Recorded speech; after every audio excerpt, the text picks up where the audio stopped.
pemirsa, demikian tadi berita pilihan iNews Sore bersama saya Diandra Muhni. Kita awali iNews Sore hari ini dengan informasi. Marah, rekannya mendapat perlakuan kasar, ratusan pengemudi ojek online menggeruduk salah satu rumah di Godean, Yogyakarta. Tidak hanya itu, satu mobil patroli polisi juga turut dirusak massa.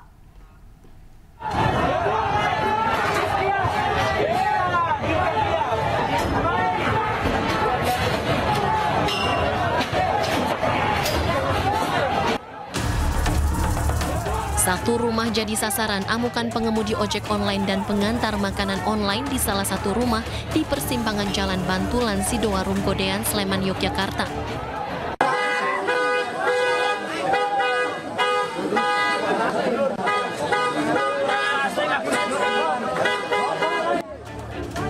Tidak hanya saling lempar, satu mobil patroli polisi juga menjadi sasaran.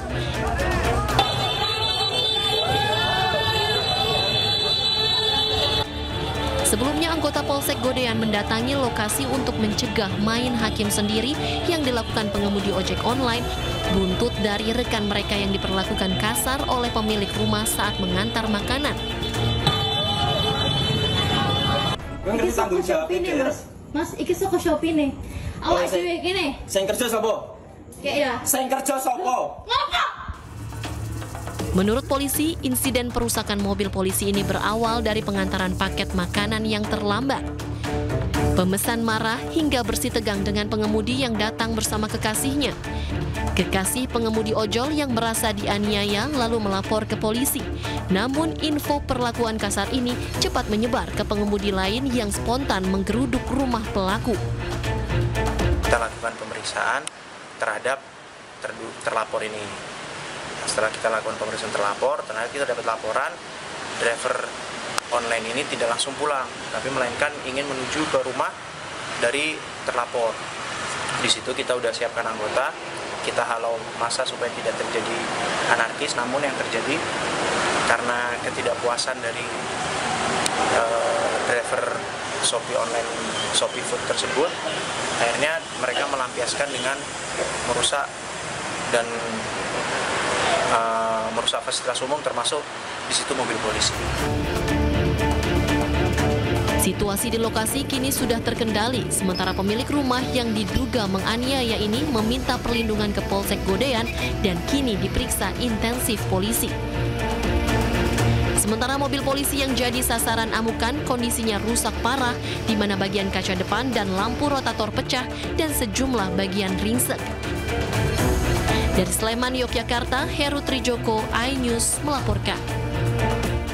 Perselisihan antara pengemudi ojol dengan seorang pelanggan yang mengaku orang pelayaran terus diusut pihak kepolisian. Buntut dari perselisihan tersebut, ratusan pengemudi ojek online mendatangi rumah terduga pelaku disusul aksi perusakan mobil patroli polisi oleh massa berjaket ojol. Aku marah bro. Aku ora urusan iki. Aku ora urusan kowe. Nek pelayaran ngopo?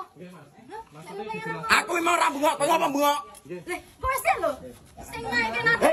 Saya nggak bisa sama lo. Saya mau menjelaskan. Sing tanggung jawab sapa?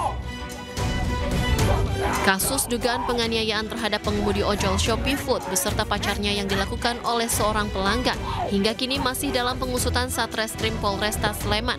Polisi juga telah meminta keterangan terhadap pelanggan berinisial T atas insiden itu.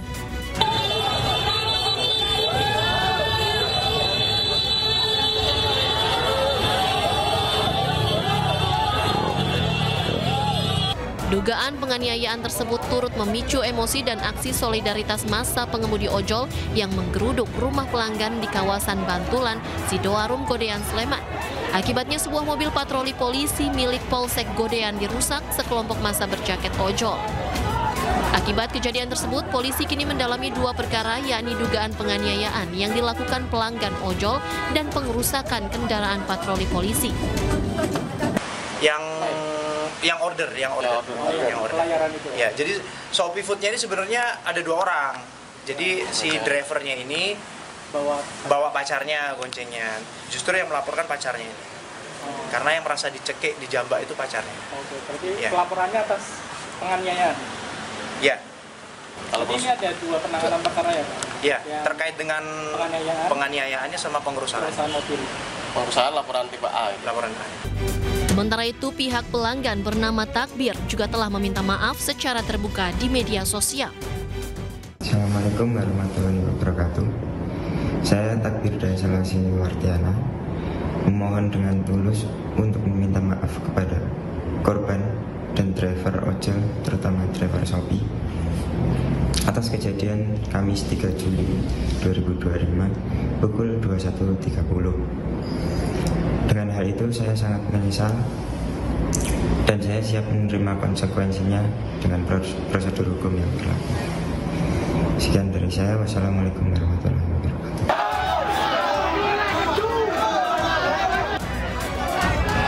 Sebelumnya, keributan yang terjadi pada Sabtu dini hari hingga pagi hari bermula dari kesalahpahaman antara pengemudi ojol pengantar makanan yang saat itu ditemani sang pacar dengan seorang pelanggan. Oleh pelanggan, pengemudi ojol makanan dianggap terlambat mengantar pesanan. Pengemudi online dan sang pacar yang saat itu berusaha menjelaskan kepada pelanggan justru mendapat tindakan kekerasan. Tak terima dengan perlakuan tersebut, ratusan pengemudi ojek online mendatangi rumah pelanggan yang mengaku sebagai seorang pelayaran. Dari Sleman, Yogyakarta, Heru Trijoko, iNews melaporkan. Kita beralih ke informasi lain, pemirsa. Pencarian terhadap 29 korban KMP Tunu Pratamajaya yang tenggelam di Selat Bali pada hari kedua kemarin belum membuahkan hasil. Penyisiran menggunakan kapal dan pantauan udara pun terus dilakukan.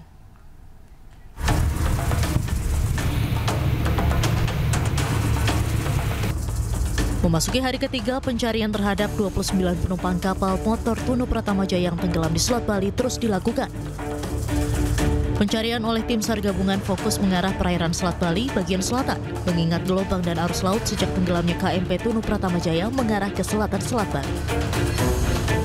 Sebanyak 14 armada kapal dikerahkan untuk melakukan penyisiran sejauh 12 mil dari lokasi titik perkiraan tenggelamnya KMP Tunu Pratamajaya. 2 armada dikerahkan, diantaranya adalah KRI Tongkol dan KRI Teluk Ende. 3 heli juga telah melakukan pemantauan dari udara, namun belum berhasil menemukan tanda-tanda dalam bentuk barang atau puing dari KMP Tunu Pratamajaya. Sebelumnya KMP Tunu Pratamajaya tenggelam di Selat Bali dengan membawa 53 penumpang, 12 ABK dan mengangkut 22 kendaraan. Pada hari pertama, sebanyak 30 penumpang berhasil dievakuasi dalam keadaan selamat dan 6 penumpang telah meninggal dunia. Kini menyisakan 29 penumpang yang masih dalam pencarian tim SAR gabungan. Dari Banyuwangi, Jawa Timur, Eris Utomo, iNews melaporkan. Pemirsa, sejumlah alat keselamatan dan barang-barang diduga milik penumpang Tunu Pratamajaya ditemukan tim SAR gabungan. Saat ini barang tersebut masih dilakukan pendataan di posko pengaduan orang hilang di Rumah Sakit Umum Negara. Sebanyak 12 life jacket dan 2 ring buoy ditemukan tim pencarian korban KMP Tunu Pratamajaya. Selain itu, sejumlah barang korban berupa pakaian, HP, serta barang lainnya. Saat ini tim Inafis Polres Jemberana melakukan identifikasi terhadap barang temuan yang ditemukan pada tanggal 3 dan 4 Juli kemarin. Barang tersebut ditemukan di perairan selatan Jemberana, dibawa ke posko pembuahan dan dikumpulkan di posko pengaduan RSU Negara. Selain menemukan alat keselamatan dan barang korban, posko pengaduan orang hilang di RSU Negara menerima 19 laporan masyarakat yang mengaku kehilangan keluarga.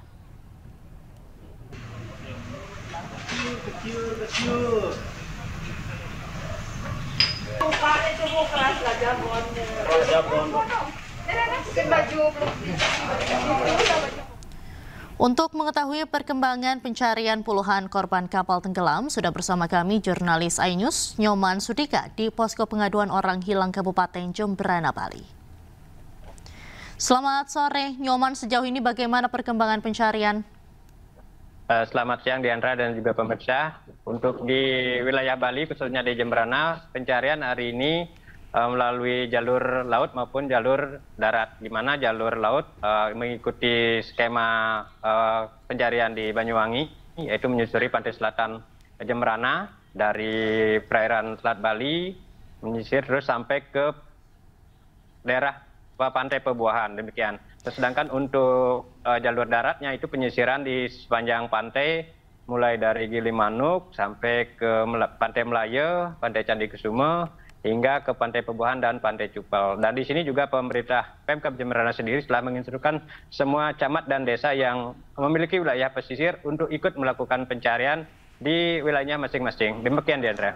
Baik, Nyoman, sementara itu sejauh ini apakah sudah ditemukan korban lagi?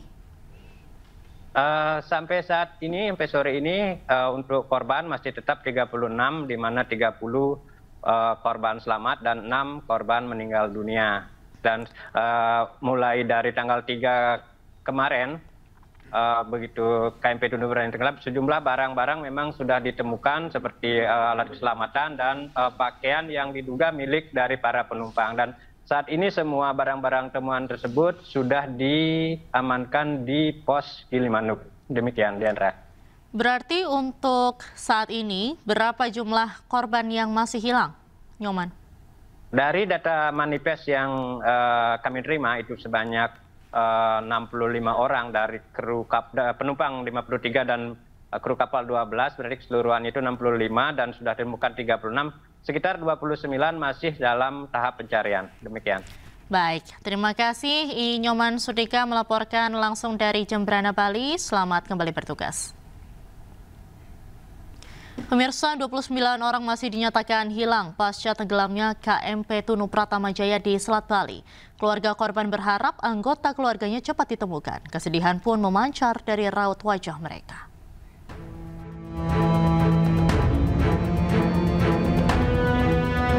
Keluarga korban tenggelamnya KMP Tunu Pratama Jaya masih setia menunggu kepastian.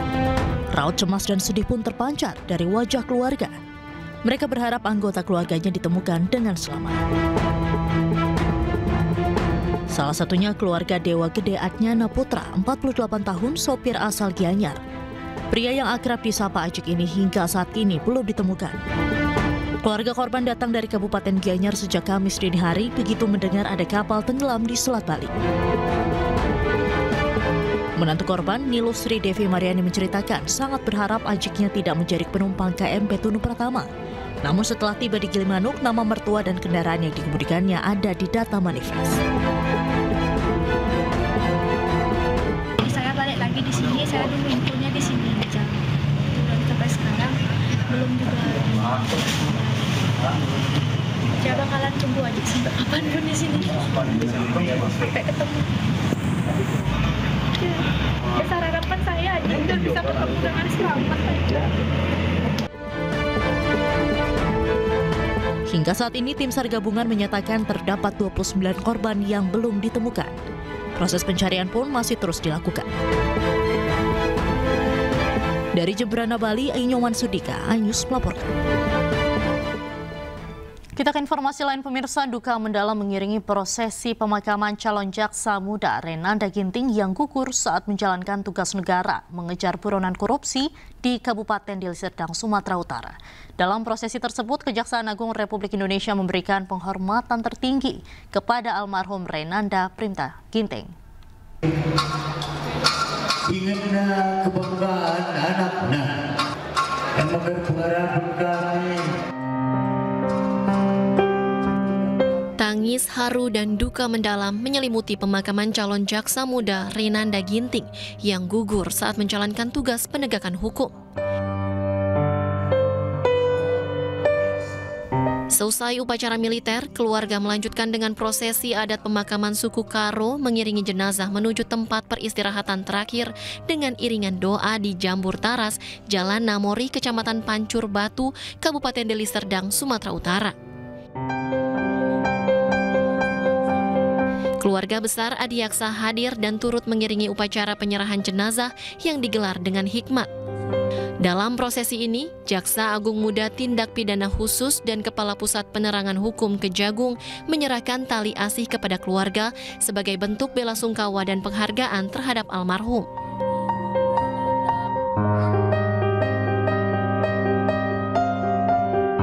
Peristiwa ini tentu menjadi duka bagi kita semua karena kita tahu bahwa dalam konteks penegakan hukum khususnya tindak pidana korupsi bahwa ada banyak hal yang harus dikorbankan dan yang bersangkutan almarhum bahkan telah mengorbankan jiwanya dan ini saya kira menjadi torehan emas bagi institusi Adaksa yang harus terus diingat dan dikobarkan, khususnya semangatnya, agar menjadi pemicu bagi insan Adaksa dimanapun berada.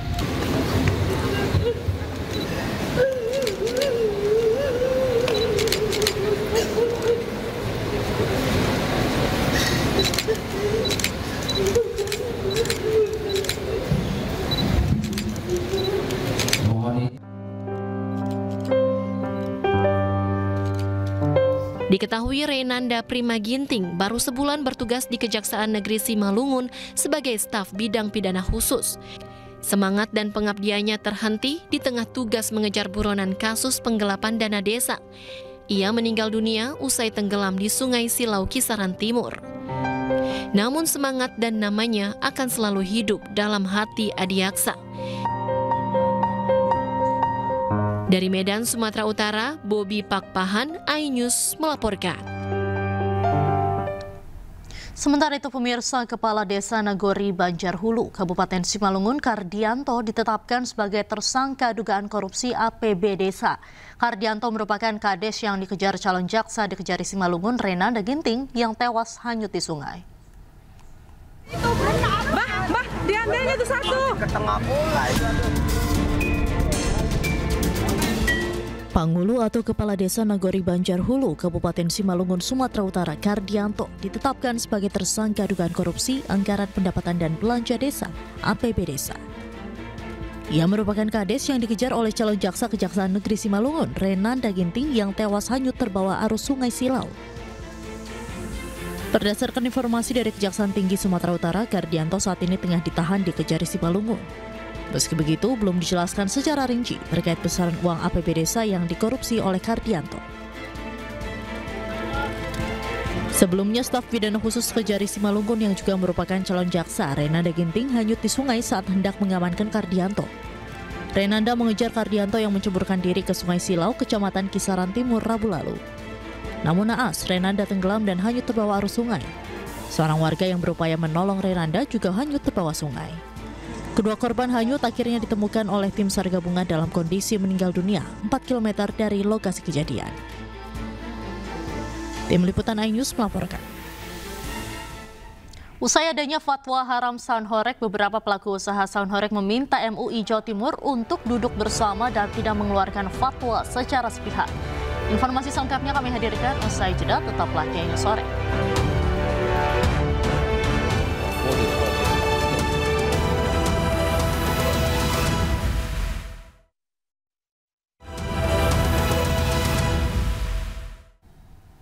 Anda kembali di iNews Sore, pemirsa. Fenomena sound horeg terus menjadi polemik di tengah masyarakat. Pondok Pesantren Besuk Jawa Timur menyatakan penggunaan sound horeg haram hukumnya. Sementara itu, Wagub Jatim Emil Dardak berjanji akan memberikan solusinya terkait fenomena sound horeg. Disebut dengan sound horeg, bukan sound system. Kalau begitu maka hukumnya lepas dari tafsir ini sudah. Dimanapun tempatnya dilaksanakan, mengganggu atau tidak mengganggu, maka hukumnya adalah ada atau tidak. Pondok Pesantren Besuk Kabupaten Pasuruan, Jawa Timur menyatakan penggunaan sound horeg haram hukumnya.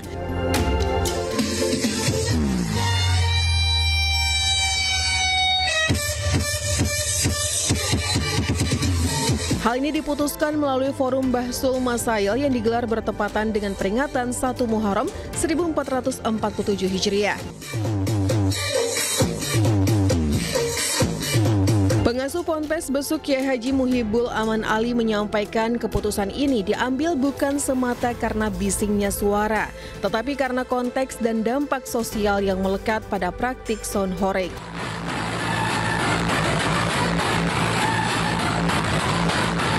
Ponpes Besuk mendorong pemerintah daerah khususnya di Jawa Timur dan Kabupaten Pasuruan mengambil sikap tegas melarang pertunjukan sound horeg demi mencegah semakin meluasnya dampak negatif yang ditimbulkan.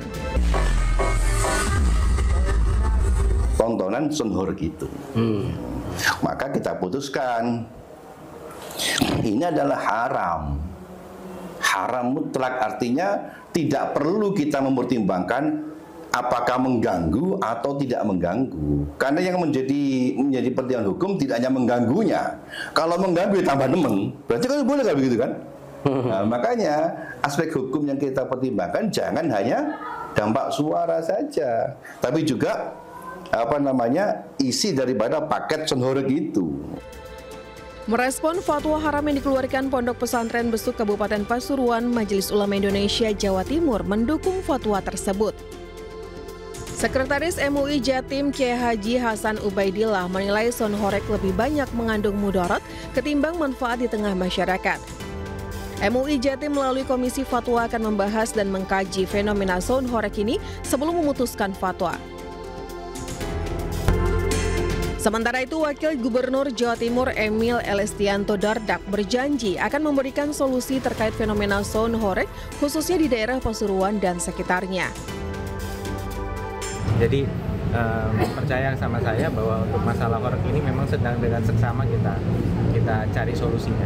Jadi nggak, oh yaudah biarin aja apa adanya, nggak perlu ada jalan tengah, perlu ada solusi untuk memastikan bahwa masyarakat tetap terlindungi.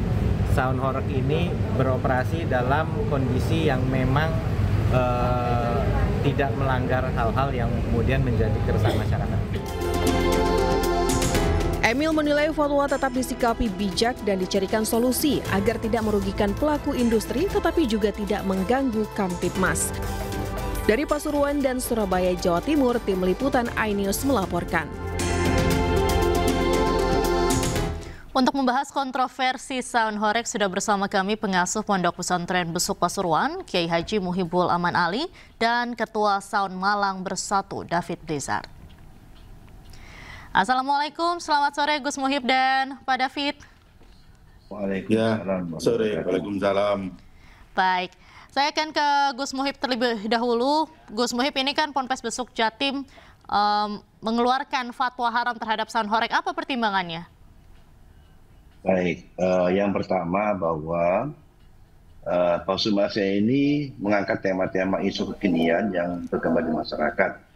Salah satunya adalah Sound Horeg. Sound Horeg ada fenomena yang sudah berkembang di masyarakat Pasuruan dan selama ini banyak keluhan dari masyarakat karena mengganggu dan juga karena akibat Sound Horeg ini ada dampak sosial terutama dalam anak-anak muda. Maka kemudian kita angkat dalam forum bahasa masail. Lalu kita bahas dalam forum masail dengan berbagai macam aspek pertimbangan. Tidak hanya mempertimbangkan soal dampak suara, tapi juga kita mempertimbangkan dampak sosialnya.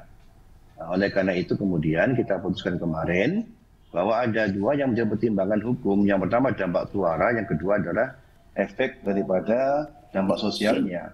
Nah, oleh karena itu apabila kemudian karena ini fakta seperti itu, maka meskipun tidak mengganggu masyarakat, tetapi tidak dapat dipungkiri ada dampak sosial yang dirasakan oleh masyarakat, yaitu menurunnya moral anak muda, kemudian dan banyak sekali beberapa kemungkarat ya dalam istilah syariah kemungkarat yang terjadi di situ, ada dancer dan lain-lainnya. Maka kita putuskan bahwa hukumnya adalah haram meskipun tidak mengganggu suaranya, tetap haram. Kenapa? Ada unsur lain di situ, yaitu berbagai macam kemungkar yang ada pada situ. Saya kira itu ringkasnya. Baik. Kalau Pak David tanggapannya seperti apa? Tadi kan dibilang bahwa Sound Horeg ini banyak mengganggu masyarakat, juga menimbulkan banyak kemungkaran begitu. Ya, kalau tanggapan saya kan tadi mungkin dari Pak Kiai sudah menjelaskan ya sebagian tentang haram, tentang ini ya kan. Itu mungkin haknya Pak Kiai sendiri untuk mengharamkan. Cuman kalau menurut saya ya alangkah baiknya saya juga sebagai pelaku Sound Horeg diajak komunikasi lah, seperti apa mungkin ada sesuatu yang memang harus dihilangkan, ya dipertimbangkan lagi. Jadi mungkin seperti itu. Baik, kalau dari Gus Muhib memandang ini kan tadi dibilang harus ada komunikasi terlebih dahulu dengan seperti komunitas Sound Horeg sendiri, bagaimana Gus Muhib? Baik, jadi memang kita berharap kepada pemerintah dengan putusan ini, dengan hasil konsultasi ini kemudian itu dapat kemudian pemerintah bisa mengeluarkan aturan yang mengatur atau Dalam peraturan kira-kira unsur-unsur yang kita resahkan itu tidak ada. Tidak mengganggu, juga tidak ada adegan-adegan densur yang sangat vulgar, anak-anak kecil bisa melihat, sehingga dampak moralnya bisa hilang. Karena masih banyak kok hiburan-hiburan lain yang baik, yang ada nilai pendidikannya. Saya kira itu, Mas. Baik, kalau dari Mas David, melihat dari sound horeg sendiri ini apakah memang ada dampak positifnya? Kalau saya sendiri banyak dampak positifnya. Mungkin yang sering di-up di media sosial kan sekarang kebanyakan kan dampak negatif. Harusnya ya dari teman-teman yang meng-up di media sosial itu dampak positifnya juga di-up. Karena sering juga kita itu dalam melaksanakan kegiatan sound horeg itu mungkin ya ini contoh aja hasil parkir itu dibuat untuk santunan anak yatim, untuk pembangunan masjid, seperti itu. Jadi kalau saya pikir banyak dampak positifnya, misalkan UMKM juga tetap berjalan. Jadi kan perekonomian untuk warga sekitar ini juga bisa naik, mungkin seperti itu. Baik, tapi Mas David kalau kita lihat di media sosial begitu banyak yang viral kalau sound horeg itu makan korban, kemudian juga merusak bangunan rumah, fasilitas umum, ada juga yang menimpa beberapa orang. Tanggapannya seperti apa Mas David? Ya itu memang kesalahan. Kesalahan ya memang kadang itu dari panitia. Mungkin kalau yang merusak itu mungkin belum ada komunikasi dari pihak panitia kepada kita pegiat sound horeg. Karena apa? Misalkan jalan itu maksimal di 3 meter, kita harus bawa ya harus 2 meter kan seperti itu. Jadi biar tidak timbul nanti adanya pengerusakan fasum atau pengerusakan di masyarakat, mungkin seperti itu. Baik, Gus Muhib tadi juga sempat dibilang oleh Mas David kalau sound horeg ini juga membantu perputaran roda ekonomi masyarakat. Tanggapannya seperti apa? Baik, perlu dipahami bahwa yang kita kaji, kita tidak bermaksud untuk menghalangi pelaku industri ya. Kita nggak bisa, tetapi yang kita sorotnya dampak sosialnya dan dampak daripada kerusakan lingkungan dari suara itu. Kita fokus pada itu. Jadi ada banyak cara lain lah untuk mengembangkan UMKM itu. Dan sekali lagi mohon dipahami bahwa kita sama sekali tidak ada maksud untuk menghalangi pelaku industri. Silahkan, sistem jalan silahkan, tapi ingat, jangan sampai mengganggu masyarakat, jangan sampai ada adegan-adegan yang tidak pantas, jangan sampai kemudian berdampak pada moral anak-anak generasi bangsa kita. Kami sebagai tokoh pelaku pendidikan agama tentu kita punya tanggung jawab. Ini bisa membahayakan pada generasi bangsa kita ini kalau dibiarkan. Oleh karena itu kami menjalankan peran kami. Kami tentu berfatwa ini bukan bermaksud untuk menghalangi pelaku industri, sama sekali tidak. Tetapi kami sebagai mengingatkan pada masyarakat ini loh, ini ada dampak seperti ini. Maka harapan kami betul-betul pemerintah daerah kemudian untuk meresponnya.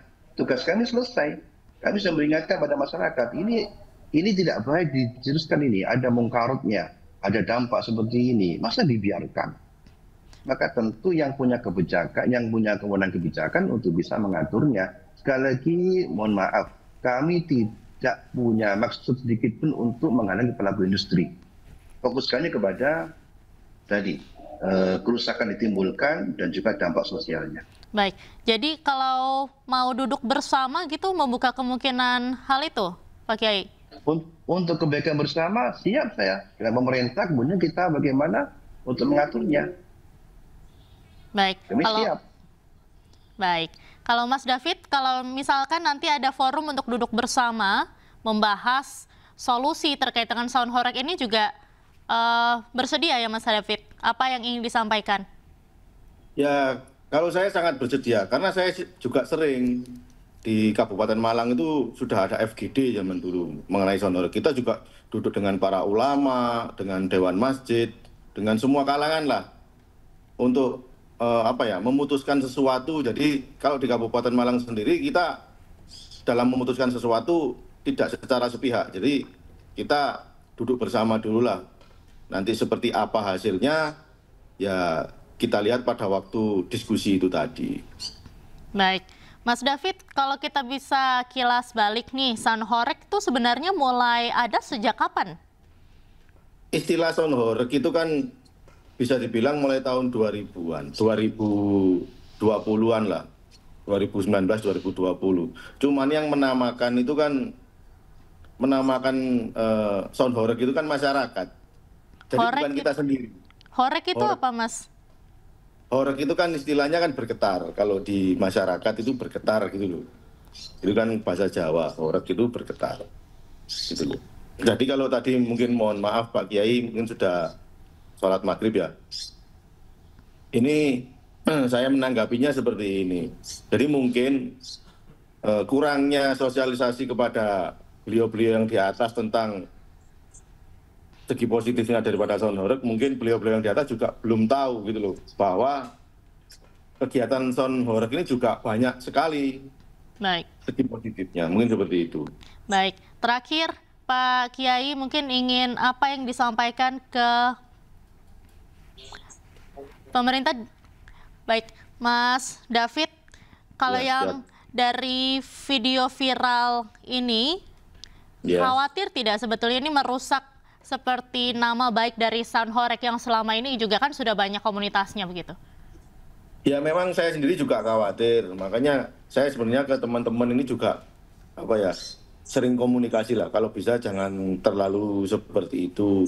Nah, komunikasi saya juga kepada sekarang kan banyak konten kreator, terus banyak YouTuber juga yang sering meng-up hal-hal yang negatifnya. Jadi tolong jangan terlalu di-up hal-hal yang negatifnya. Tolong yang di-up ini yang hal-hal yang positifnya gitu loh. Baik. Ya, saya juga khawatir karena apa yang menjadi berita di masyarakat ini tidak ada positifnya, selalu yang negatif daripada kegiatan sound horeg. Baik. Terima kasih banyak Mas David Blizzard sudah bergabung dengan Ayu Sore, dan juga sebelumnya ada Gus Muhibul, pengasuh Ponpes Besuk Jatim, sudah bergabung bersama dengan Ayu sore hari ini. Terima kasih, salam sehat selalu. Pemirsa, polemik kehadiran sound horeg terus bergulir di tengah masyarakat. Sebagian menganggap sound horeg menjadi alternatif hiburan warga, namun ada juga yang menganggap suara bisingnya mengganggu kenyamanan warga.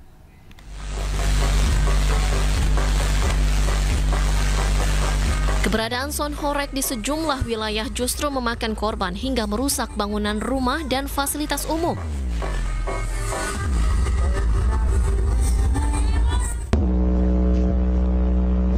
Tak jarang iring-iringan sound horeg berujung petaka. Salah satunya di Bondowoso, Jawa Timur, saat sound horeg setinggi 5 meter di arah keliling desa, seketika tumpukan sound horeg tersangkut ranting pohon dan terjatuh menimpa sejumlah anak yang berada tepat di belakang iring-iringan. Bahkan karnaval sound horeg digelar di laut untuk memeriahkan tradisi.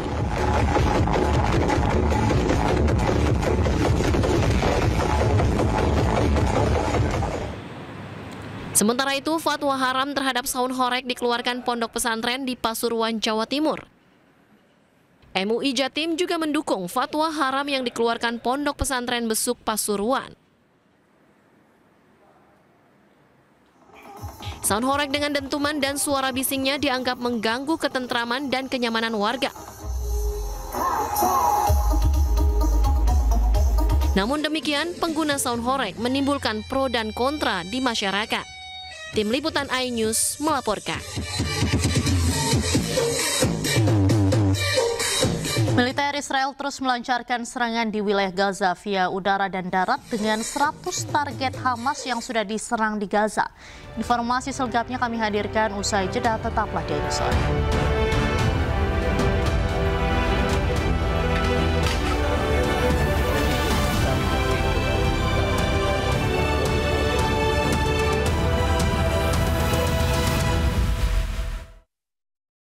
Pemirsa, kelompok Hamas merilis video bahwa mereka masih terus menyerang Israel di tanah Palestina.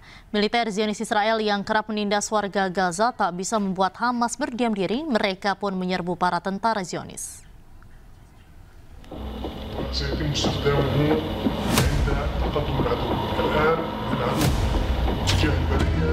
Ini adalah potongan video operasi lawan Israel dari kelompok Hamas. Aksi ini dinamakan Operasi Kompleks, terjadi di area Al-Shujaiyah. Hamas menargetkan tentara Zionis Israel, kendaraan, dan rumah-rumah tempat pasukan Zionis berkumpul.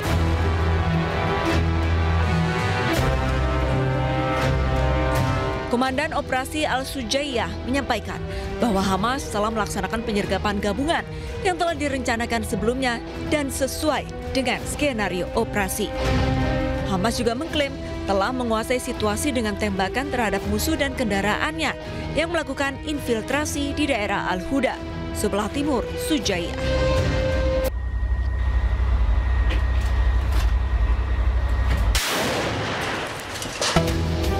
Selain di Al-Sujaiyah, Hamas juga merilis keberhasilannya meledakan bulldozer D9 milik Israel dengan bom barrel berdaya ledak tinggi di kota Al-Qarara, timur Khan Yunis.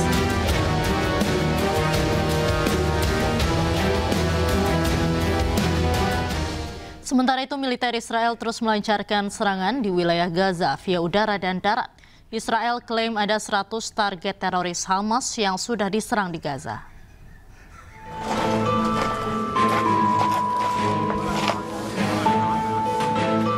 Dalam pemberitaan media setempat melaporkan bahwa pasukan darat Israel menargetkan infrastruktur senjata dan pejuang Hamas di Khan Yunis dan Rafah di selatan daerah tersebut. Tentara Israel mengklaim bahwa berhasil menghancurkan fasilitas penyimpanan senjata hingga alat peledak di utara Gaza.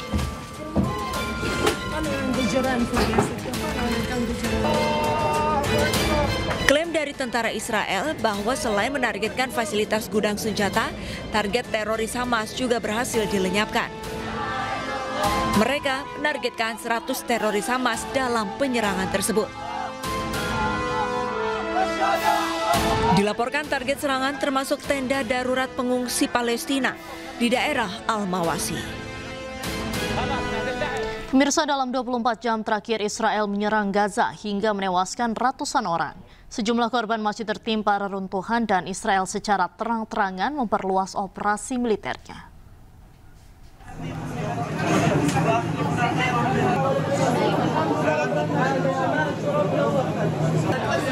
Kementerian Kesehatan Gaza melaporkan data terbaru sejak 24 jam terakhir Israel terus membombardir Gaza. 138 orang dilaporkan meninggal, 452 orang dilaporkan luka-luka dan mencari perawatan medis. Sejumlah korban masih tertimbun reruntuhan bangunan dan petugas tidak dapat menjangkau mereka. Israel baru-baru ini memperluas operasi militernya di wilayah jalur Gaza. Tentara Israel mengklaim bahwa mereka beroperasi untuk menghancurkan kemampuan militer Hamas. Sejak serangan Israel di Gaza pada 7 Oktober 2023 lalu, tentara Zionis telah menewaskan 57.268 warga Palestina dan melukai 135.625 orang. Pemirsa, 15 warga Palestina di Khan Yunis meninggal pasca serangan udara oleh Israel pada Jumat kemarin. Sementara 20 orang lainnya tewas di berbagai lokasi saat mengambil bantuan pangan. Seorang ibu berduka dan menangis sembari menggendong putranya yang terluka akibat serangan udara Israel.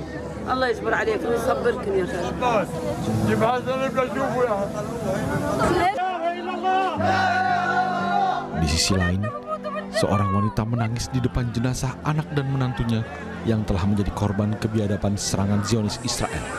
Sebelum jenazah keduanya disalatkan bersama jenazah lainnya lalu dimakamkan. Zionis Israel kembali menyerang Khan Yunis Jumat pagi waktu setempat. Sementara 20 warga lainnya turut menjadi korban saat mengambil bantuan pangan di daerah Gaza Selatan. Kita ke informasi selanjutnya, pemirsa. Marah rekannya mendapatkan perlakuan kasar, ratusan pengemudi ojek online menggeruduk salah satu rumah di Godean, Yogyakarta. Tidak hanya itu, satu mobil patroli polisi juga turut dirusak.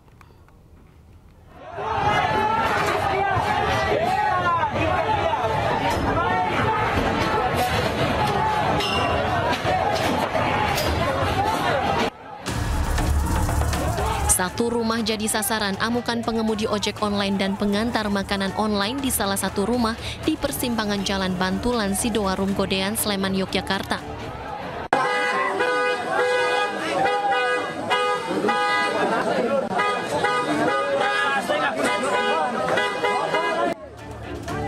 Tidak hanya saling lempar, satu mobil patroli polisi juga menjadi sasaran.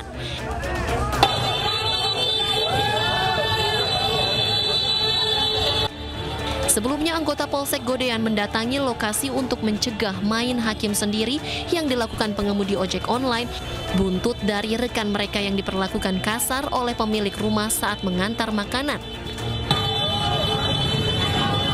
Iki saka Shopee nih, Mas, iki saka Shopee nih. Awak dhewe kene. Sing kerja sapa? Ya. Sing kerja sapa? Ngapa? Menurut polisi, insiden perusakan mobil polisi ini berawal dari pengantaran paket makanan yang terlambat. Pemesan marah hingga bersitegang dengan pengemudi yang datang bersama kekasihnya. Kekasih pengemudi ojol yang merasa dianiaya lalu melapor ke polisi. Namun info perlakuan kasar ini cepat menyebar ke pengemudi lain yang spontan menggeruduk rumah pelaku. Kita lakukan pemeriksaan terhadap terlapor ini. Setelah kita lakukan pemeriksaan terlapor, ternyata kita dapat laporan driver online ini tidak langsung pulang, tapi melainkan ingin menuju ke rumah dari terlapor. Di situ kita udah siapkan anggota, kita halau massa supaya tidak terjadi anarkis, namun yang terjadi karena ketidakpuasan dari driver Shopee online, Shopee Food tersebut, akhirnya mereka melampiaskan dengan merusak dan merusak fasilitas umum, termasuk di situ mobil polisi. Situasi di lokasi kini sudah terkendali, sementara pemilik rumah yang diduga menganiaya ini meminta perlindungan ke Polsek Godean dan kini diperiksa intensif polisi. Sementara mobil polisi yang jadi sasaran amukan kondisinya rusak parah, di mana bagian kaca depan dan lampu rotator pecah dan sejumlah bagian ringsek. Dari Sleman, Yogyakarta, Heru Trijoko, iNews melaporkan. Kita beralih ke informasi lain. Pencarian terhadap 29 korban KMP Tunu Pratama Jaya yang tenggelam di Selat Bali pada hari kedua kemarin belum membuahkan hasil. Penyisiran menggunakan kapal dan pantauan udara pun terus dilakukan.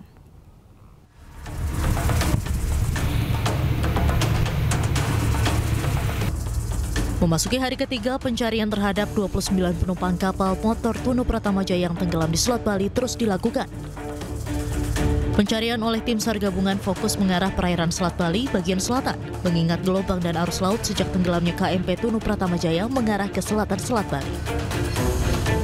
Sebanyak 14 armada kapal dikerahkan untuk melakukan penyisiran sejauh 12 mil dari lokasi titik perkiraan tenggelamnya KMP Tunu Pratama Jaya. 2 armada dikerahkan, diantaranya adalah KRI Tongkol dan KRI Teluk Ende. 3 heli juga telah melakukan pemantauan dari udara, namun belum berhasil menemukan tanda-tanda dalam bentuk barang atau puing dari KMP Tunu Pratama Jaya. Sebelumnya KMP Tunu Pratama Jaya tenggelam di Selat Bali dengan membawa 53 penumpang, 12 ABK dan mengangkut 22 kendaraan. Pada hari pertama, sebanyak 30 penumpang berhasil dievakuasi dalam keadaan selamat dan 6 penumpang telah meninggal dunia. Kini menyisakan 29 penumpang yang masih dalam pencarian tim SAR gabungan. Dari Banyuwangi, Jawa Timur, Eris Utomo, iNews melaporkan. Sejumlah alat keselamatan dan barang-barang diduga milik penumpang Tunu Pratama ditemukan tim SAR gabungan.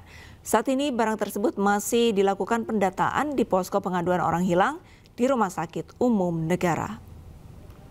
Sebanyak 12 life jacket dan 2 ring buoy ditemukan tim pencarian korban KMP Tunu Pratama Jaya. Selain itu sejumlah barang korban berupa pakaian, ponsel, serta barang lainnya. Saat ini tim Inafis Polres Jembrana sedang mengidentifikasi barang-barang yang sudah ditemukan pada tanggal 3 dan 4 Juli kemarin. Barang tersebut ditemukan di perairan selatan Jembrana, dibawa ke posko pelabuhan dan dikumpulkan di posko pengaduan RSU Negara. Selain menemukan alat keselamatan dan barang korban, posko pengaduan orang hilang di RSU Negara menerima 19 laporan masyarakat yang mengaku kehilangan keluarga mereka.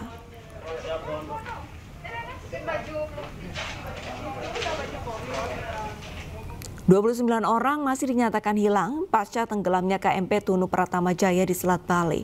Keluarga korban berharap anggota keluarganya cepat ditemukan.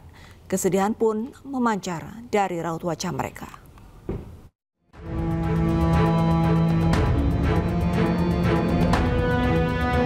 Keluarga korban tenggelamnya KMP Tunung Pratama Jaya masih setia menunggu kepastian. Raut cemas dan sedih pun terpancar dari wajah keluarga. Mereka berharap anggota keluarganya ditemukan dengan selamat.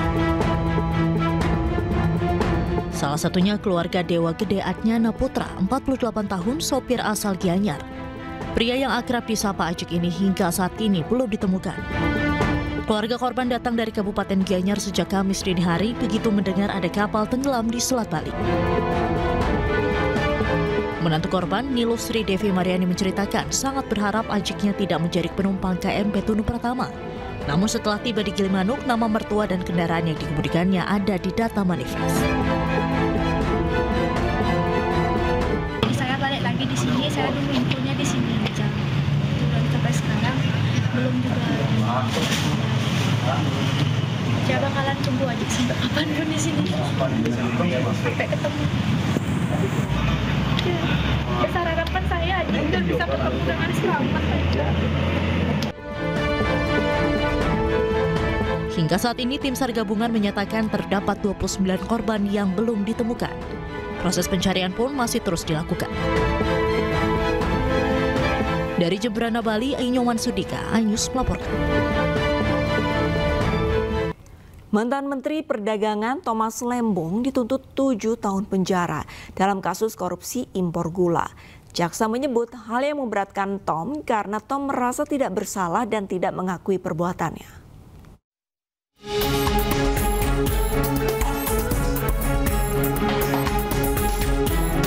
Jaksa menuntut mantan Menteri Perdagangan Thomas Trikasih Lembong dengan hukuman 7 tahun penjara. Tom juga diwajibkan membayar denda Rp750 juta, subsidiar 6 bulan kurungan.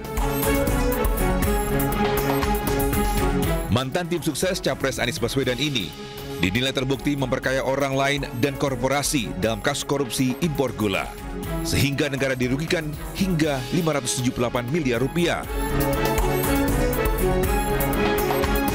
Menurut jaksa, hal yang memberatkan Tom adalah karena Tom merasa tidak bersalah dan tidak mengakui perbuatannya.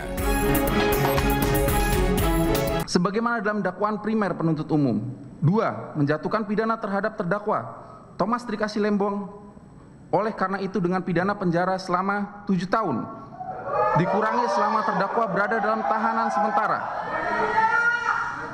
Dengan perintah agar terdakwa tetap ditahan. 3. Menjatuhkan pidana terhadap terdakwa Thomas Trikasih Lembong sejumlah Rp750 juta dengan ketentuan apabila denda tidak dibayar maka diganti dengan pidana kurungan selama 6 bulan. Sementara itu, Tom Lembong menilai tuntutan jaksa mengabaikan fakta-fakta persidangan. Kita baru mendengarkan pembacaan tuntutan dari jaksa penuntut umum. Ya, saya terheran-heran dan kecewa ya, karena tuntutan yang dibacakan sepenuhnya mengabaikan 100% dari fakta-fakta persidangan. Ya. Jadi saya tentunya tadi mendengarkan dengan cermat, saya juga mencatat dengan teliti ya, pembacaan surat tuntutan tersebut ya, dan saya cari-cari di mana ada penyesuaian-penyesuaian dari dakwaan ke tuntutan yang mencerminkan fakta-fakta persidangan yang sudah diungkap dalam kurang lebih 4 bulan persidangan, 20 kali sidang, tapi satu pun saya tidak temukan. Tak hanya Tom Lembong, mantan Direktur Pengembangan Bisnis PT Perusahaan Perdagangan Indonesia Charles Sitorus dituntut 4 tahun penjara dalam perkara yang sama. Dari Jakarta, Tim Liputan iNews melaporkan. Di persidangan sebelumnya, Tom Lembong terus mengklaim dirinya tidak bersalah dalam kasus korupsi impor gula. Tom juga makan 1 sendok gula di hadapan majelis hakim untuk menyanggah keterangan jaksa yang menyebut gula rafinasi berbahaya. Mantan Menteri Perdagangan Thomas Trikasi Lembong memakan 1 sendok gula rafinasi di hadapan majelis hakim. Tindakan ini dilakukan Tom saat diperiksa sebagai terdakwa kasus korupsi impor gula di Pengadilan Tindak Pidana Korupsi Jakarta. Tom dan tim kuasa hukumnya juga menunjukkan perbedaan gula kristal putih, gula kristal merah, dan gula kristal rafinasi. Tom ingin menyanggah pernyataan jaksa yang menyebut gula rafinasi berbahaya jika dikonsumsi masyarakat. Usai makan gula, Tom mengaku sempat sakit gigi dan meminta masyarakat jangan menirunya. Ya tentunya kurang sehat, dan malamnya sakit gigi. Jadi tapi setelah kumur udah baikan. Jadi itu aja dampak dari langsung minum 1 sendok gula. Jadi saya tidak rekomen. Saya himbau jangan diulang. Tom dituntut 7 tahun penjara dalam kasus korupsi impor gula. Sementara Tom terus mengklaim dirinya tidak bersalah dalam perkara ini. Ia juga sempat menyebut nama Presiden ke-7 RI Joko Widodo yang memerintahkan dirinya mengendalikan harga gula. Tim Liputan iNews melaporkan. Komisi 1 DPR RI menggelar fit and proper test bagi kandidat calon duta besar luar biasa dan berkuasa penuh Republik Indonesia di 24 negara sahabat serta organisasi internasional. Uji kelayakan dan kepatutan dibagi menjadi 4 sesi selama 2 hari dan berlangsung secara tertutup. Anggota Komisi 1 DPR RI fraksi Golkar, Dev Laksono, mengkonfirmasi kabar masuknya sejumlah nama yang akan menjadi calon dubes baru untuk menjalankan diplomasi Indonesia di berbagai negara strategis. Komisi 1 DPR akan mendalami pemahaman dan pengalaman para kandidat terkait negara penempatan serta kemampuan politik luar negeri. Ini hari pertama dari 2 hari kita melaksanakan fit and proper test kepada dubes-dubes. Dari sesi pertama 6 calon dubes, sesi kedua 6 calon dubes lagi, tinggal nanti dilanjut besok ada 12 sisa calon-calon dubes.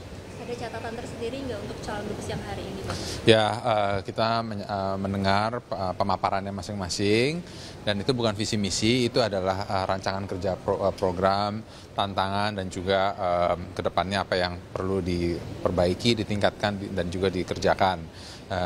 Karena kalau visi misi itu adalah visi misi pemerintah. Jadi semua ini melaksanakan visi misi dari Presiden Prabowo. Sementara dari 24 nama calon dubes yang beredar, salah satu yang menarik perhatian publik adalah Nurmala Kartini Syahrir yang merupakan adik dari tokoh senior dan Ketua Dewan Energi Nasional Luhut Binsar Panjaitan. Nurmala Kartini Syahrir sebagai calon dubes Republik Indonesia untuk Jepang. Berikutnya ada nama mantan Menko Kemaritiman pada era pemerintahan Joko Widodo Yusuf Kala, Dwi Suryo Indroyono Susilo sebagai calon dubes Amerika Serikat yang berkantor di Washington DC. Kemudian ada nama Direktur Perlindungan Warga Negara Indonesia Yuda Nugraha sebagai calon duta besar Republik Indonesia untuk Uni Emirat Arab di Abu Dhabi.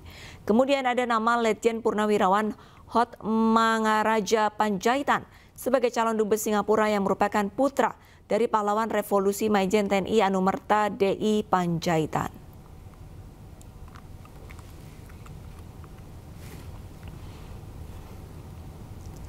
Merasa tidak dilibatkan, komunitas Sonhorek bingung dengan munculnya fatwa haram. Ini sore akan segera kembali.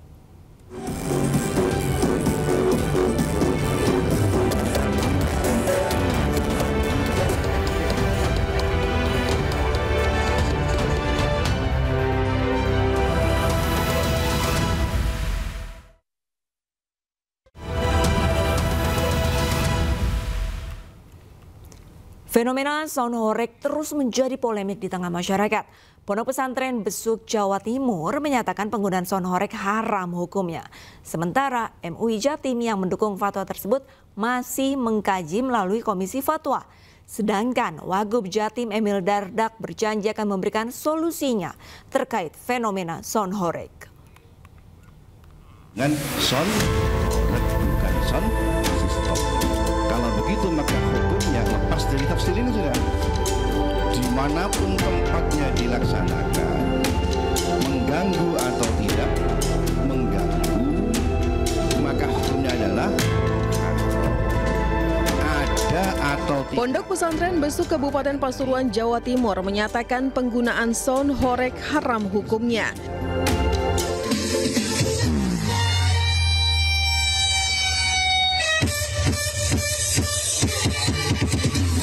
Hal ini diputuskan melalui forum Bahsul Masail yang digelar bertepatan dengan peringatan 1 Muharram 1447 Hijriah. Pengasuh Ponpes Besuk Kiai Haji Muhibul Aman Ali menyampaikan keputusan ini diambil bukan semata karena bisingnya suara, tetapi karena konteks dan dampak sosial yang melekat pada praktik sound horeg.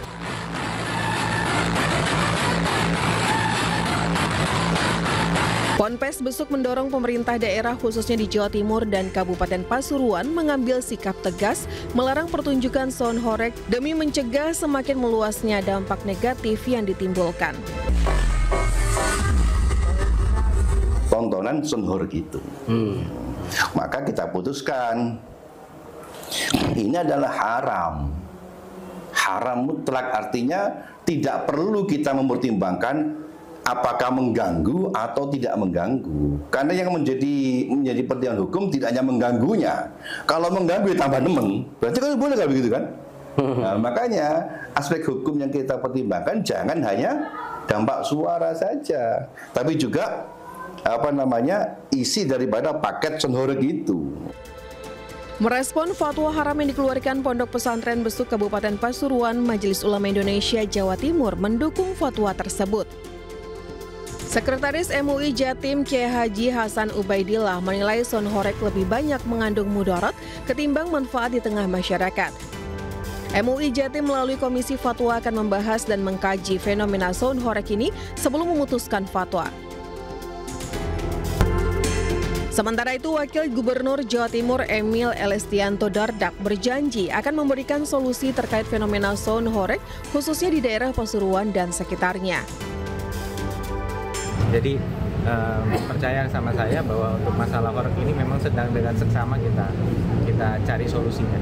Jadi nggak, oh yaudah biarin aja apa adanya, nggak perlu ada jalan tengah, perlu ada solusi untuk memastikan bahwa masyarakat tetap terlindungi.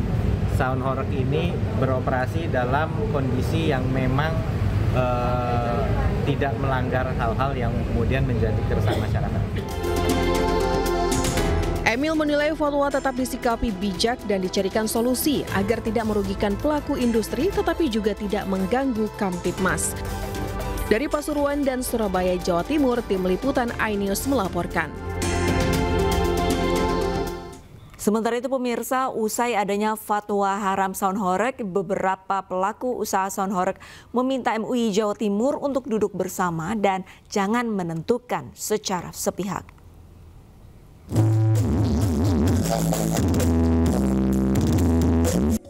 Di tengah pro dan kontra sound horeg di masyarakat, khususnya di Kabupaten Malang, seperti di Desa Sukonolo, Bululawang ini, hampir seluruh sudut dusun berlomba-lomba mendatangkan set sound horeg untuk meramaikan kegiatan desa.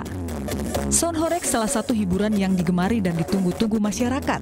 Bahkan kehadiran sound horeg mampu menghidupkan ekonomi masyarakat, mulai dari harga tiket masuk dan UMKM kuliner masyarakat. Sound horeg yang sudah ada sejak beberapa tahun terakhir kini menjadi perbincangan kembali setelah munculnya fatwa haram dari ulama-ulama se-Jawa Timur karena dianggap lebih banyak mudorotnya daripada manfaat. Menurut David Blizzard, Ketua Sound horeg Malang Bersatu, soal mudorot adalah persepsi, sehingga seharusnya MUI Jawa Timur mengajak para pelaku bisnis sound horeg duduk bersama. Cuman kalau menurut saya, ya setidaknya kita harus duduk bersama dulu supaya kita bisa menentukan hasilnya nanti. Kalau cuma sepihak langsung dibilang fatwanya haram tentang sound horeg, saya pikir ya kurang setuju lah. Karena perekonomian dengan adanya kegiatan sound horeg ini juga tambah maju lagi, UMKM juga tambah maju, terus juga banyak muatan sosial yang ada dalam kegiatan sound horeg ini. Sementara di Blitar, Jawa Timur, adanya fatwa haram pada saun horeg dari Majelis Ulama Indonesia se-Jawa Timur juga mendapatkan tanggapan dari pelaku usaha saun horeg. Pelaku usaha menilai fatwa ini perlu dikaji kembali. Adanya fatwa ini dinilai membuat Indonesia kian sulit untuk menjadi negara maju dan berkembang. Permasalahan haramnya itu letaknya di mana? Saya rasa kalau cuma son aja ya, cuma gara-gara bunyi haram ya nggak bisa lah. Harus ditinjau kembali gara-gara haram itu apa? Apa di belakangnya ada yang negatif kayak seperti dancer, mabuk-mabukan itu nggak apa-apa lah haram. Tapi kalau saya rasa kalau sound system diharamkan saya nggak setuju. Para pelaku usaha saun horeg berharap ada kebijaksanaan dalam memutuskan kebijakan, apalagi untuk aktivitas yang memberi lapangan pekerjaan. Dari Blitar dan Malang, Jawa Timur, Tim Liputan iNews melaporkan. Kita beralih ke informasi lain, pemirsa. Jakarta Fair Kemayoran atau Pekan Raya Jakarta ramai pengunjung di akhir pekan. Para pengunjung yang datang memboyong keluarga untuk menikmati semua keseruan di PRJ. Momen libur panjang akhir pekan sekaligus libur anak sekolah banyak dimanfaatkan warga berlibur ke Pekan Raya Jakarta. Banyaknya pengunjung yang menggendong tas makanan ringan berukuran jumbo menjadi salah satu ciri khas menarik dari gelaran PRJ. Sejumlah tenan kuliner yang tengah viral di media sosial juga ramai dikunjungi. Jumlah pengunjung diperkirakan masih akan terus meningkat mengingat Jakarta Fair masih akan berlangsung hingga 13 Juli mendatang. Ya pemirsa, bagaimana keramaian Pekan Raya Jakarta di Sabtu malam ini? Sudah ada rekan kami, Indra Setiabudi. Selamat malam, Indra. Indra, bagaimana keseruan PRJ di malam minggu ini?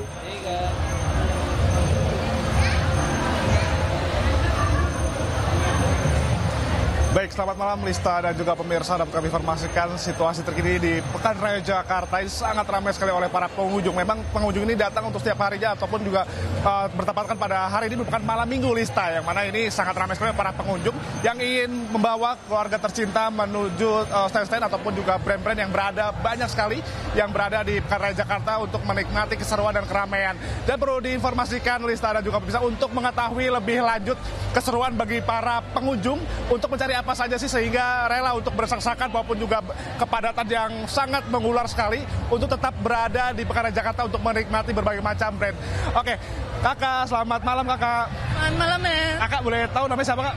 Arya. Mbak Arya. Mbak Arya sama siapa aja nih? Sama temanku Vira sama Sally. Oke, Kak Arya ini dari mana nih kalau boleh tahu nih? Dari Bogor. Jauh-jauh ke sini nih mencari apa dan borong apa saya lihat nih banyak sekali di borongan ini. Makanan. Kita kesini nyari makanan sih. Terus tapi melipir ke make up dulu. Terus kita cari bundling-bundling semua sama cari mie gaga. Oke, gimana keseruan di Pekan Raya Jakarta pertama kali kesini, gimana tanggapannya nih Kak? Rame banget ya. Pertamanya kayak males kesini karena rame, tapi pengen kesini sama temen-temen kan. Terus jadi kayak seru sih. Oke, ini mau muter kemana lagi nih, boleh tahu Kak? Ini kita OTW pulang sih sebenarnya, kita dari jam 12 di sini. Oh, cukup lama sekali ya sini kayak. Makasih ya. Oke. Ya pemirsa, begitulah hasil wawancara kami bersama salah satu pengunjung yang berada di area Pekan Raya Jakarta. Di mana memang masyarakat ini sangat ramai sekali dan banyak sekali keperluan kebutuhan sehari-hari yang bisa dibeli oleh para masyarakat ataupun pengunjung di Pekan Raya Jakarta ini. Dan perlu diingatkan juga bahwa Arista dan juga pemirsa, ini perlu kami informasikan untuk tiket segini masih sama di 40 di weekday maupun juga 60.000 di weekend. Dan tetap jaga barang bawaan Anda dan juga tetap menjaga keluarga Anda tercinta untuk menghindari hal tidak diinginkan. Demikian Lista, kembali ke Anda. Baik, terima kasih banyak laporannya Indra dan selamat bermalam mingguan di PRJ ya. Kita ke informasi selanjutnya pemirsa. Uji coba Car Free Night yang semula diadakan di kawasan Jalan MH Tamrin dan Sudirman pada malam ini batal. Gubernur DKI Jakarta Pramono Anung tidak ingin penutupan jalan menjadi polemik dan mengganggu kegiatan perekonomian di sekitar Sudirman Tamrin. Rencana ada acara menyambut Muharram dan menutup jalan. Terus terang saya yang kemudian meminta kepada panitia untuk tidak menutup jalan. Sebab kalau menutup jalan itu, apalagi jalan Tamrin, jalan Gatot Subroto ini kan pasti akan sangat mengganggu, dan itu dari sore hari. Nah besoknya, hari Minggu besok ini kan ada acara pencak silat yang akan memecahkan rekor muri cukup besar. Dan itulah yang kemudian sekarang sedang ditata di Bundaran HI. Kalau kemudian ditutup dari hari Jumat malam, Sabtu malam, Minggu, itu kan heboh banget. Maka saya bilang, udah, nggak apa-apa. Untuk Car Free Day-nya kita kaji secara mendalam. Tetapi yang prinsip adalah, saya tidak mau Car Free Day yang malam itu mengganggu hotel-hotel yang kemudian menerima tamu untuk pernikahan yang biasanya baru selesai jam 10 malam. Jadi sebagai gubernur dan wakil gubernur, saya dan Pak pasti harus wise untuk memutuskan supaya tidak mengganggu, tetapi juga akan memberikan ruang yang lebih baik warga berinteraksi. Pemirsa, Partai Perindo resmi memberikan surat rekomendasi dukungan kepada pasangan Aksan Fisyawan dan Rustam Jasli dalam pemungutan suara ulang di Pilkada Kabupaten Bangka yang akan digelar Agustus 2025 mendatang. Pasangan ini dinilai mampu membawa perubahan serta mendorong perekonomian bagi masyarakat di Kabupaten Bangka. Ketua Umum DPP Partai Perindo Angela Tanusudibyo resmi memberikan surat rekomendasi dukungan kepada pasangan Aksan Fisyawan dan Rustam Jasli untuk maju dalam pemungutan suara ulang di Pilkada Kabupaten Bangka yang akan digelar Agustus 2025 mendatang. Partai Perindo menilai pasangan ini dekat dengan masyarakat dan memahami persoalan yang ada di Kabupaten Bangka. Partai yang dikenal dengan Partai Kita ini optimis pasangan Arus mampu membawa perubahan dan perbaikan untuk kesejahteraan masyarakat Bangka. Tentu ekonomi ya, jangka pendek ini program unggulannya kita ingin masyarakat itu kita bantu ya, kita bantu program unggulan kita dari pertanian, juga dari UMKM, yang terutama pertanian. Kita melihat potensi masyarakat itu bisa kita kembangkan. Kami pastikan bahwa Partai Perindo solid dari atas sampai ke bawah untuk memenangkan pasangan calon Pak Aksan dan Pak Rustam, atau tadi Arus Baru Bangka Maju.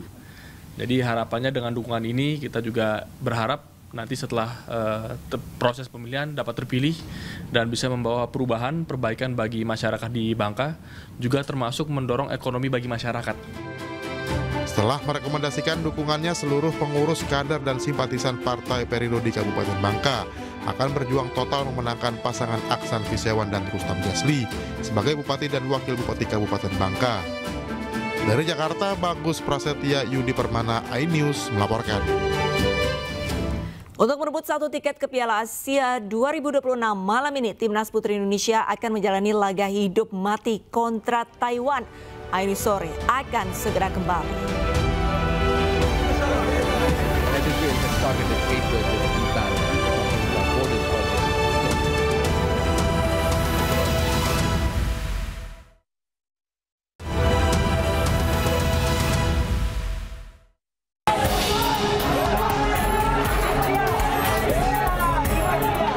Rekannya mendapat perlakuan kasar, ratusan pengemudi ojek online menggeruduk salah satu rumah di Godean, Yogyakarta.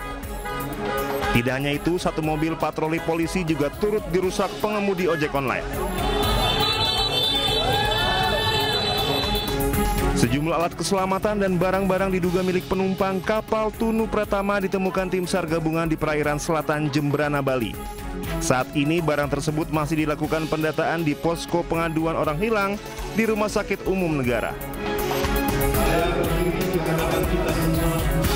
Dengan penuh duka dan penghormatan, Kejaksaan Agung Republik Indonesia memberikan penghormatan tertinggi kepada Adiaksa Muda calon jaksa Reynanda Primagiting yang gugur saat menjalankan tugas negara mengejar buronan korupsi.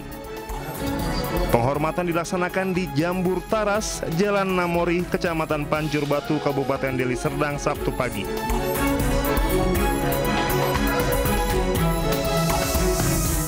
Jelang kompetisi Piala Presiden 2025, para pemain Oxford United menjalani sesi latihan di Stadion Madia GBK. Marcelino Ferdinand dan Ole Romani yang merupakan pemain timnas Indonesia mengikuti sesi latihan tersebut.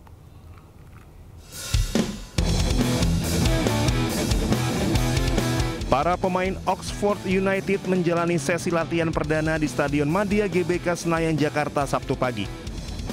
Sesi latihan ini sebagai persiapan jelang kompetisi Piala Presiden 2025 yang akan digelar minggu besok. Marcelino Ferdinand dan Ole Romeni yang merupakan pemain timnas Indonesia mengikuti sesi latihan ini. Ketua Umum PSSI Erick Thohir memantau Ole Romeni dan Marcelino. Erick menyampaikan perkembangan dari Marcelino dan Ole. Pagi-pagi ya tadi saya ngecek latihan Ole sama Marcelino karena bagaimana mereka beradaptasi di klub luar negeri karena penting. Dari pendapat pelatih Marcelino sangat serius, Ole juga adaptasinya bagus. Nah memang kita berharap ya makin banyak juga pemain kita tidak hanya bermain di Liga Indonesia. Oxford United akan menjalani laga perdana Piala Presiden pada minggu besok melawan Indonesia All Star di Stadion Utama Gelora Bung Karno, Jakarta. Oxford berada di grup A bersama Indonesia All Star dan Arema FC. Dari Jakarta, Hamzah Sibuan, Aris Setiawan, iNews melaporkan. Untuk merebut satu tiket ke Piala Asia 2026, malam ini Timnas Putri Indonesia akan menjalani laga hidup mati kontra Taiwan. Laga ini menjadi penentuan Garuda Pertiwi menang atau pulang lebih awal.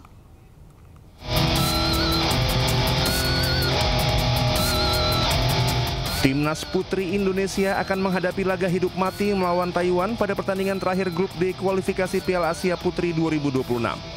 Duel krusial ini dijadwalkan berlangsung di Indomik Arena Tangerang malam ini. Setelah kekalahan mengejutkan 0-2 dari Pakistan di matchday kedua, skuad asuhan Satoru Mochizuki harus merelakan posisinya melorot ke peringkat 3 klasemen. Baik Indonesia maupun Pakistan kini sama-sama mengoleksi 3 poin, namun Pakistan unggul head-to-head. Di sisi lain, Taiwan yang tampil solid sepanjang turnamen sudah mengoleksi 6 poin dari 2 kemenangan termasuk kemenangan 3-0 atas Kirgistan di laga terakhir. Taiwan hanya butuh hasil imbang untuk memastikan tiket ke putaran final Piala Asia 2026. Pelatih Timnas Putri Indonesia Satoru Mochizuki memprediksi Taiwan akan mendominasi permainan. Garuda Pertiwi akan berupaya memburu gol lewat serangan balik. やはり向こうの方が少しボールを持つ時間が長いと思うので、ただサッカーなので必ず私たちの時間もあるので、その時にいかに点取るかっていうのをまた選手と一緒に考えていきたいと思います。 Bukan tidak mungkin Timnas Putri Indonesia membalik keadaan untuk bisa lolos. Indonesia wajib menang atas Taiwan sambil berharap Pakistan gagal menang dalam laga terakhir kontra Kirgistan.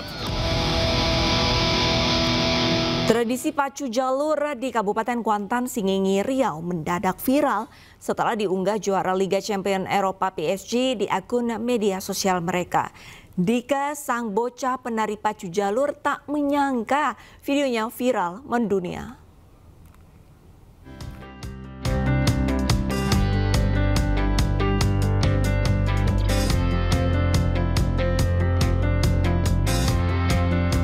Tak pernah terlintas di benak Ryan Arkan Dika, videonya menari di perahu pacu jalur viral di media sosial bahkan hingga ke mancanegara. Bocah 11 tahun asal desa Pintu Lobang Kari, Kecamatan Kuantan Tengah, Kabupaten Kuantan Singingi, Provinsi Riau ini adalah si penari di atas perahu pacu jalur atau olahraga balap perahu. Aksi dan gaya menari Dika di bagian depan perahu pacu jalur kini sedang menjadi sorotan. Bukan hanya di Indonesia, tapi juga dunia. Bahkan tim sepak bola asal Prancis, PSG, ikut mengunggah video Dika yang sedang beraksi. Akun Instagram resmi PSG memadukan video selebrasi para pemain PSG yang mirip dengan gerakan menari Dika. Dika yang masih duduk di bangku kelas 5 SD ini mengaku menjadi penari pacu jalur adalah keinginannya sendiri. Ketertarikannya menjadi anak coki, istilah penari dalam pacu jalur berawal dari sang ayah dan abangnya. Senang Dika jadi anak tari? Senang. Senang ya.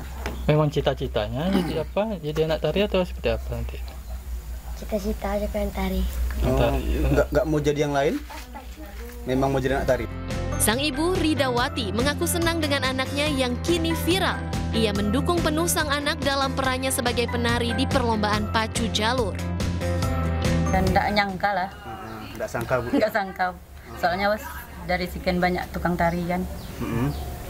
Kenapa harus dia? Iya, kenapa harus Dika gitu. Ibu tahunya si Dika viral kapan? Beberapa hari yang lalu lah. Soalnya malam itu adik udah bilang juga ada video Dika, ini ada video Dika. Ini mungkin viral nih Dika.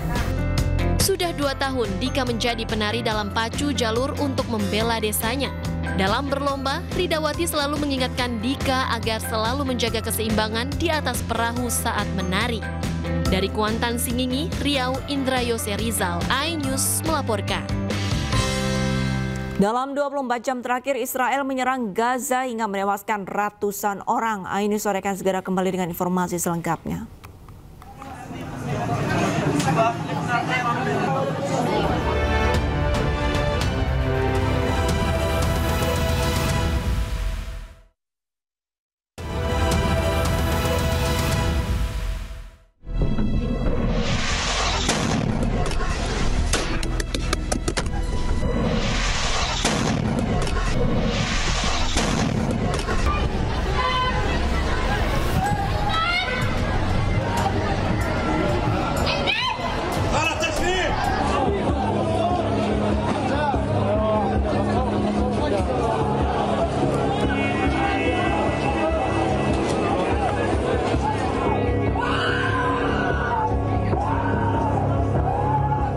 Kelompok Hamas merilis video bahwa mereka masih terus menyerang Israel di tanah Palestina. Militer Zionis Israel yang kerap menindas warga Gaza tidak bisa membuat Hamas berdiam diri. Mereka pun menyerbu para tentara Zionis.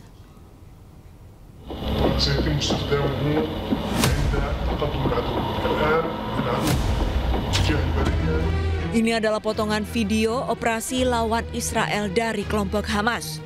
Aksi ini dinamakan Operasi Kompleks, terjadi di area Al-Shujaiyah. Hamas menargetkan tentara Zionis Israel, kendaraan, dan rumah-rumah tempat pasukan Zionis berkumpul.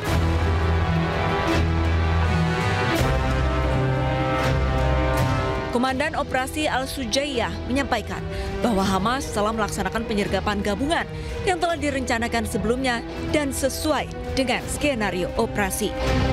Hamas juga mengklaim telah menguasai situasi dengan tembakan terhadap musuh dan kendaraannya yang melakukan infiltrasi di daerah Al-Huda, sebelah timur Shujaiyah.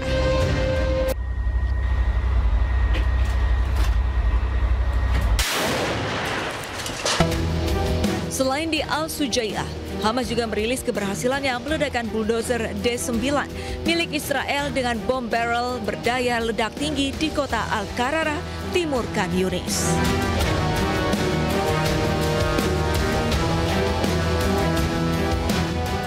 Sementara itu, militer Israel terus melancarkan serangan di wilayah Gaza via udara dan darat.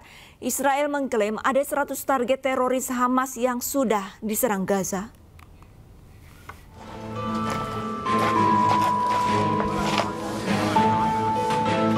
Dalam pemberitaan media setempat melaporkan bahwa pasukan darat Israel menargetkan infrastruktur senjata dan pejuang Hamas di Khan Yunis dan Rafah di selatan daerah tersebut. Tentara Israel mengklaim bahwa berhasil menghancurkan fasilitas penyimpanan senjata hingga alat peledak di utara Gaza.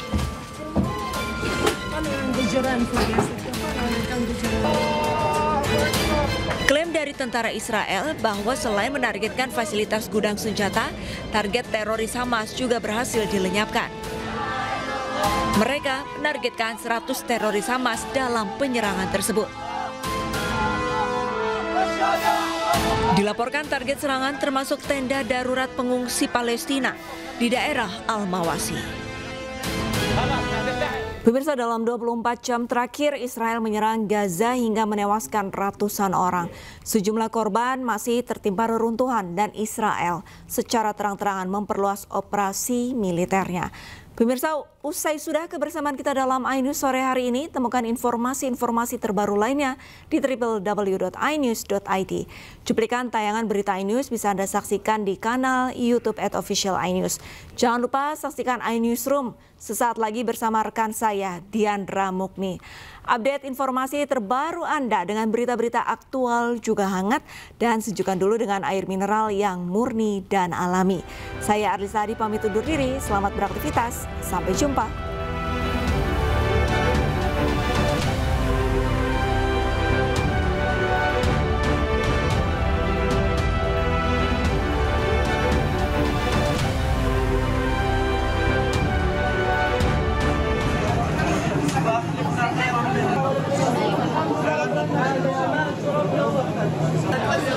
Kementerian Kesehatan Gaza melaporkan data terbaru sejak 24 jam terakhir Israel terus membombardir Gaza.